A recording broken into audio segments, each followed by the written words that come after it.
साल 1994 की बात है। अमेरिका का शहर शेडीसाइड, जहां मर्डर्स का इतिहास रहा है। यहाँ हर कुछ सालों बाद खतरनाक मर्डर्स होते हैं। ऐसा कहा जाता है कि शेडीसाइड पर सारा फियर नाम की एक विच का साया है, जिसे 1666 में विच ट्रायल्स के दौरान फांसी दे दी गई थी। इसे अब अमेरिका का कातिल शहर भी कहा जाता है। वहीं दूसरी तरफ सनीवेल शेडीसाइड के बगल में बसा हुआ दूसरा शहर है और ये अमेरिका का बहुत खुशहाल शहर है। शेडीसाइड और सनीवेल एक दूसरे के नजदीक होकर भी एक दूसरे से बहुत अलग है। आज जब मैं और मेरा भाई जोश स्कूल के लिए निकलने लगे तो जोश ने बताया कि कल रात फिर हमारे शहर शेडीसाइड में एक स्कल मास्क किलर ने मॉल में 7 लोगों का मर्डर कर दिया है, जिसमें से एक हमारे स्कूल की लड़की हैदर थी। आज स्कूल में पता चला कि कल रात मरे हुए लोगों को श्रद्धांजलि देने के लिए हमें जाना था। ये श्रद्धांजलि देने शेडीसाइड और सनीवेल के बैंड स्टूडेंट्स को जाना था। मैं वहाँ नहीं जाना चाहती थी क्योंकि मुझे पता था कि वहाँ सैम भी होगी। कुछ ही दिनों पहले मेरी गर्लफ्रेंड सैम से मेरा ब्रेकअप हुआ है। मुझे सैम का सारा सामान वापस उसे करना था, इसीलिए मैंने डिसाइड किया कि मैं वहाँ वो चीजें लौटाने जाऊंगी।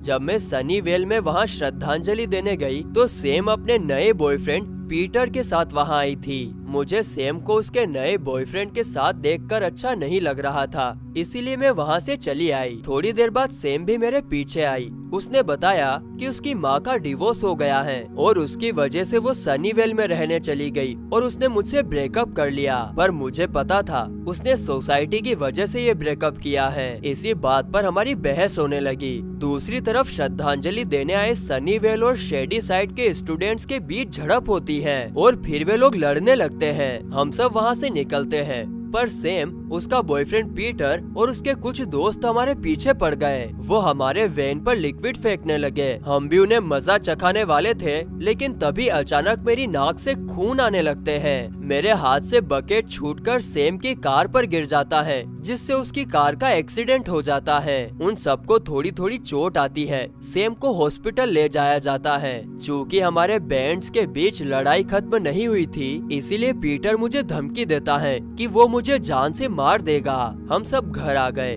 वहाँ टीवी पर मैंने देखा कि कल रात शेडीसाइड में जो मर्डर हुआ था वो हमारे स्कूल के एक लड़के रायन ने किया था, जिसका पुलिस ने उसी रात एनकाउंटर कर दिया। तभी हमारी डोरबेल बजती है। वहाँ दूर स्कल मास्क लगाए एक आदमी होता है। उसके हाथ में एक हथियार भी होता है। मुझे लगता है कि वो पीटर है, क्योंकि उसने मुझे मारने की धमकी भी दी थी। लेकिन यही स्कल मास्क मैन मेरे दोस्त केट और साइमन के घर पर भी पहुंचा था। उस स्कल मास्क मैन जिसे हम पीटर समझ रहे थे, उसकी वजह से हम सभी गुस्से में थे। हमने डिसाइड किया कि हम सैम से मिलने हॉस्पिटल जाएंगे और उसके बॉयफ्रेंड की हरकत उसे बताएंगे। मैं अंदर सैम से बात करने गई। केट, साइमन और जोश बाहर ही थे। मेरी और सैम की बहस होने लगती है। उसका कहना था कि पीटर तो कल रात से उसके साथ है, वो हमारे घर गया ही नहीं। तभी हम देखते हैं कि अचानक वही स्कल मास्क मैन पीटर पर हमला कर उसे मार देता है। पीटर को मारने के बाद वो हमारे पीछे था।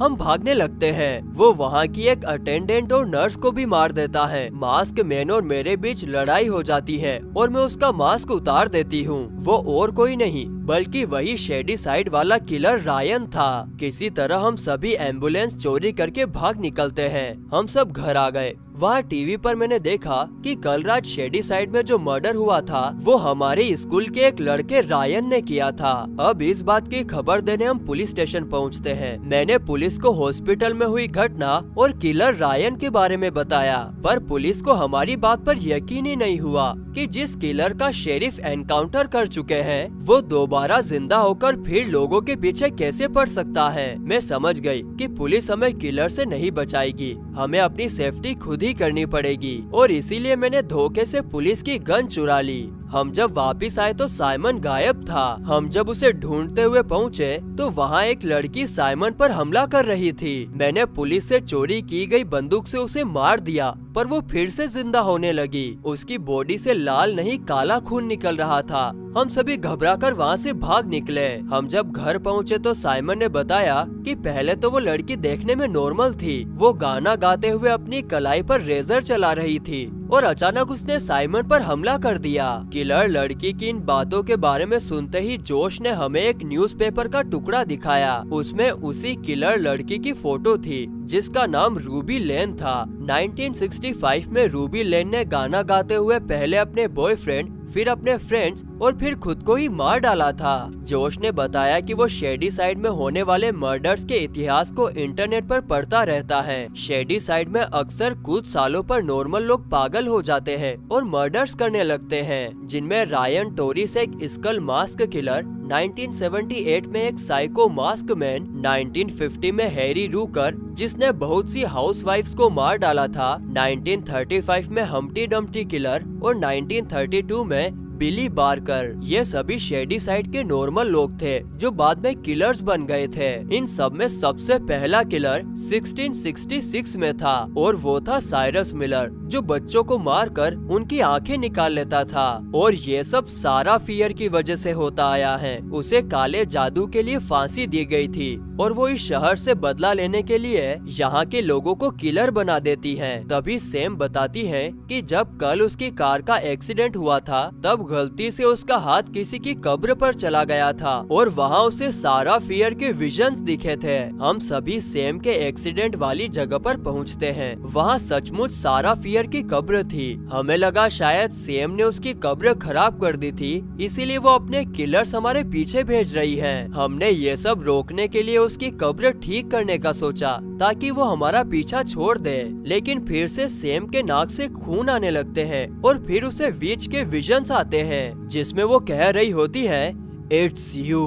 हमारा सारा फियर की कब्र को ठीक करने का आइडिया काम नहीं आता है और अचानक वो साइको किलर हमारी तरफ आने लगता है। हम सभी गाड़ी में बैठकर भाग निकलते हैं। इस पूरी घटना से हमें एक चीज पता चलती है कि वो सभी किलर्स सैम के खून को सूंघते हुए उसके पीछे आते हैं। वो हमारे पीछे इसलिए पड़े हैं क्योंकि कल एक्सीडेंट के दौरान सैम का खून मेरे जूते और साइमन की टी शर्ट पर लग गया था। वो किलर्स हमें नहीं बल्कि सैम को मारने आते हैं। सारा फियर की कब्र पर सैम का खून लग गया था, इसीलिए वो सैम का खून चाहती हैं। हमने उन सभी किलर्स को खत्म करने का एक प्लान बनाया। हमने अपने आप पर लगे सैम के खून को साफ कर लिया और उसके बाद फ्लोर पर सैम का खून गिरा दिया, जिससे सारे किलर्स वहाँ पर आ जाए और हम उन्हें एक्सप्लोजिव से उड़ाकर खत्म कर दें। सब कुछ हमारे प्लान के मुताबिक हुआ। सैम के खून को सूंघते हुए वो तीनों किलर्स वहाँ पर आ गए। हमने उन्हें एक्सप्लोजिव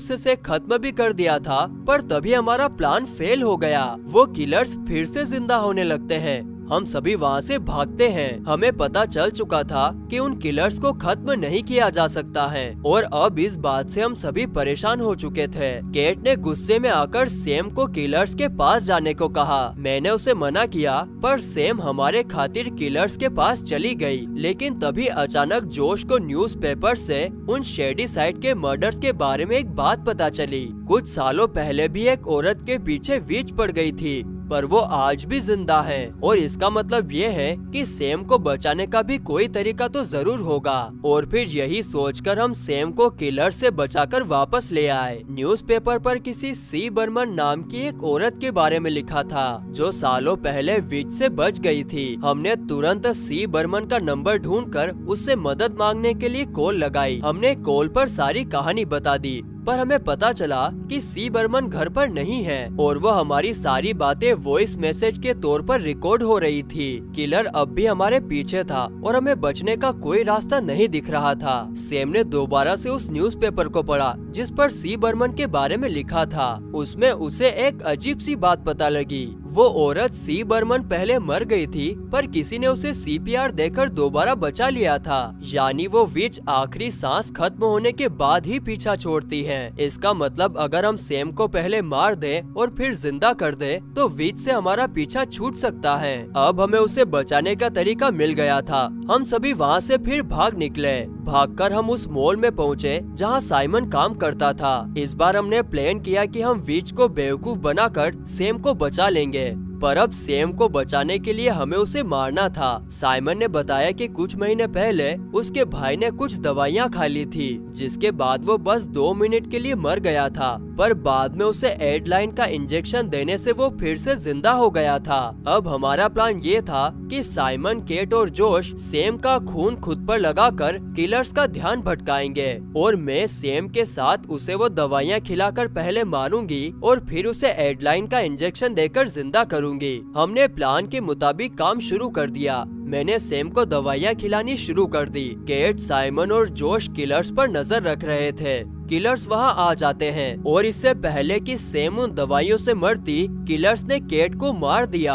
अब हमें अपने बाकी दोस्तों को मरने से बचाने के लिए सैम को मारना था, इसीलिए मैंने सैम को पानी के टैंक में डाल दिया जिससे वो तुरंत मर जाए। किलर्स ने अब साइमन को भी मार दिया था। अब वो जोश और मेरी तरफ बढ़ रहे थे, लेकिन तभी सैम की सांसें रुक जाती हैं और किलर्स अचानक से गायब हो जाते हैं। मैं फटाफट से सैम को सीपीआर और एडलाइन का इंजेक्शन देती हूँ। थोड़ी देर बाद सैम जिंदा हो जाती है। अब इस हादसे के बाद पुलिस हमसे साइमन और केट की मौत के बारे में पूछती है, पर हम उन्हें कुछ नहीं बताते क्योंकि हमने पहले ही पुलिस को उन किलर्स के बारे में बताया था, पर पुलिस ने हम पर यकीन नहीं किया था। आज रात सैम मेरे ही घर पर रुकी थी। मेरे पास सी बर्मन की कॉल आती है। मैं उसे बताती हूँ कि हमने सब कुछ ठीक कर लिया है, पर वो कहते हैं कि कुछ खत्म नहीं होगा। उस विच को जो एक बार देख लेता है वो उसका पीछा नहीं छोड़ती। अब ये सब सुनकर जैसे ही मैं पीछे मुड़ी तो सैम ने मुझ पर हमला कर दिया। विच ने सैम की बॉडी को पजेस कर लिया था